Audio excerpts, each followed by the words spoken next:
তিনি বলেছেন যে ফেব্রুয়ারিতে যদি নির্বাচন হয়, সেই নির্বাচনে বিএনপি যদি জয়ী হয়, আমি ধরে নিলাম, তাহলে বিএনপি তার দলের মধ্যে যে সংস্কার সেটি কবে করবে?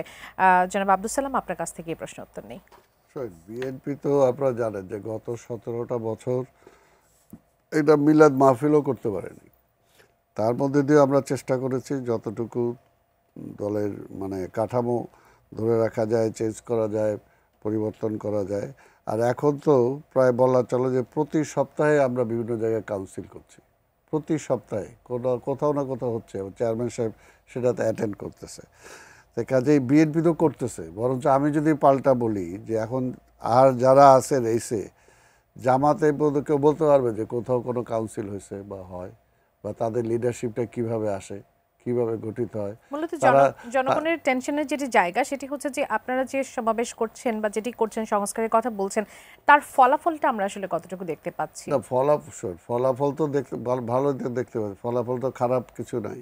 ফলাফলের কি আছে, আমরা যেটা দলের, বিএনপি একটি বৃহৎ দল এবং এই চলার পথে দেখেন বিএনপি কি 5ই আগস্টের এক ঘোষণায়, তারেক রহমান সাহেবের এক ঘোষণায় সারা দেশ শান্ত হয়ে গেছে, যেটা আওয়ামী লীগ পর্যন্ত বলছিল, আওয়ামী লীগের তাদের সেক্রেটারি জেনারেল, যে এরকম ঘটনা ঘটলে, পরিবর্তন হলে এক রাত্রে কয়েক লক্ষ লোক মারা যাবে।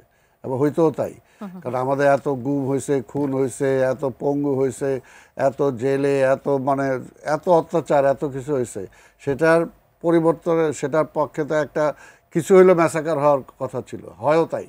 কিন্তু ওনার কিন্তু সেই কন্ট্রোল, অর্থাৎ উনি দেখাইছে যে উনি দলের মধ্যে তার কতটুকু কন্ট্রোল আছে এবং তার নির্দেশনা কতটুকু কর্মীরা কার্যকর করছে। কাজে এটার জন্য বিএনপিকে আপনার সময় দেন, বিএনপিকে ভালোবাসেন। বিএনপি আশা করি, আমি তো বলতেছি যে বিএনপি এর আগে দেখেন 75-এর পরে 75 পর্যন্ত দেশ শেষ হয়ে গেছিল, তার কারণে কিন্তু বিএনপির জন্ম হয়েছে।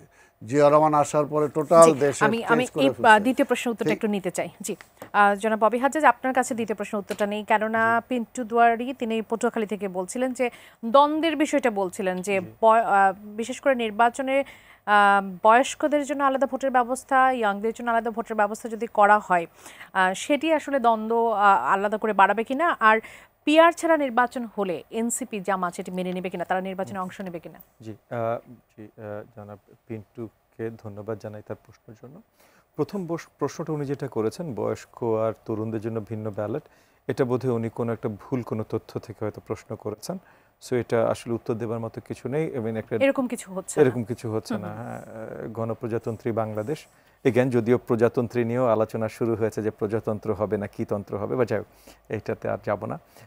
সো এটা নিয়ে বড় আলোচনা নেই। এখন দ্বিতীয় যেটা, আসলে উনি একটা গুরুত্বপূর্ণ প্রশ্ন তুলেছেন যে বাংলাদেশ জামাত ইসলাম, কারণ এনসিপিকে নিয়ে আসলে আপাতত আলোচনার কোনো প্রয়োজন আমি দেখি না, যেহেতু তাদের নিবন্ধন এখনও হয়নি এবং তারা প্রথম ধাপে নিবন্ধন পাননি। এখন হয়তো তারা মামলা করবে, কিছু করবে, কিছুতে যাবেন, আগামীতে পাবেন। বাট এখন পর্যন্ত যেহেতু পরিষ্কারভাবে তাদের নিবন্ধন অ্যাকসেপ্টেড, মানে তাদের রেজিস্ট্রেশন দেওয়া হয়নি, সো আপাতত এনসিপিকে নিয়ে আলোচনায় বড় কোনো কারণ আমি দেখি না। তবে বাংলাদেশ জামাত ইসলাম, তো বাংলাদেশ জামাত ইসলাম হঠাৎ করেই, কারণ তারা অরিজিনালি এইভাবে করে পিআর চায়নি। আমরা যে দলগুলো অ্যাকচুয়ালি পিআর চেয়েছিলাম, আমরা পিআর চেয়েছিলাম যে আমরা 2 কক্ষ বিশিষ্ট পার্লামেন্ট করব, যে 2 কক্ষ আবার বিএনপিও চেয়েছিল, 31 দফায় আছে। এবং আমরা আমাদের দলের জায়গা থেকে চেয়েছিলাম যে উচ্চ কক্ষে পিআর থাকুক। ঐক্যমত্য কমিশনে যখন আমরা আলোচনা শুরু করি, তখন বিএনপি উচ্চ কক্ষে পিআর চায়নি, আমরা কয়েকটা দল উচ্চ কক্ষে পিআর চেয়েছি। তারপর আলোচনার মাধ্যমে আমরা এমন একটা জায়গায় পৌঁছানোর খুব কাছাকাছি চলে এসেছিলাম, যেখানে বিএনপিও একটা পার্টিকুলার থ্রেশহোল্ড মেনে নিলে পিআরে রাজি হয়ে যাচ্ছিলেন, মানে একটা আলোচনা চলে এসেছিল যে ওনারা হয়তো রাজি হয়ে যাবেন। এমন সময় হঠাৎ করে ইসলামী আন্দোলন একটা দল খুব শক্ত একটা পজিশন নিল, না, সব জায়গায় পিআর ছাড়া ওনারা নির্বাচন করবেন না। এবং তারপর খুব তাড়াতাড়ি আমরা দেখলাম যে ইসলামী আন্দোলনের সাথে সুর মেলালো বাংলাদেশ জামাত ইসলাম, যদিও অরিজিনালি এই দলগুলো পিআর নিয়ে কথাই বলেনি। তো সব জায়গায় পিআর আসলে সম্ভব নেই এবং এটার অনেক নেগেটিভ সাইডও আছে। সো হঠাৎ করে তারা এটা অরিজিনালি চানও নাই, এটা এত বড় করে আওয়াজ যখন তুললেন, তখন আমার কাছে পরিষ্কার মনে হয়েছে, এবং এখানে এটা আমার মন্তব্য বলছি, আমি বলছি না এটা আমি জানি ফর আ ফ্যাক্ট, আমার মন্তব্য বলছি, আমার কাছে মনে হয়েছে যে এই দলগুলো একটা নির্বাচনী ট্যাকটিক হিসেবে এই জিনিসটাকে ব্যবহার করছে, এবং নির্বাচন ভাই এটা প্রতিদ্বন্দ্বিতার জায়গা, এখানে সবাই strategies, tactics, competitive tactics use করবে।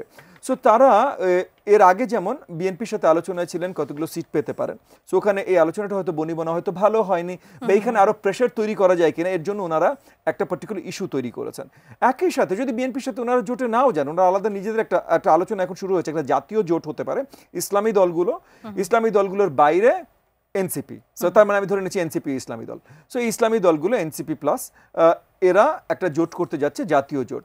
এই জাতীয় জোট যেন আরো বড়ভাবে জনগণের কাছে যেতে পারে একটা কারণ নিয়ে, সেই ইস্যু হিসেবেও তারা হয়তো একটা পিআরকে একটা ইস্যু হিসেবে তৈরি করতে চেষ্টা করছে। যেটা নির্বাচনী ট্যাকটিক, এটা সবসময় হয়, সবসময় হবে। এটাকে নিয়ে খুব বেশি প্যানিক হওয়ার কিছু খুব নেই। বেশি প্যানিক হওয়ার কিছু নাই। অসংখ্য ধন্যবাদ।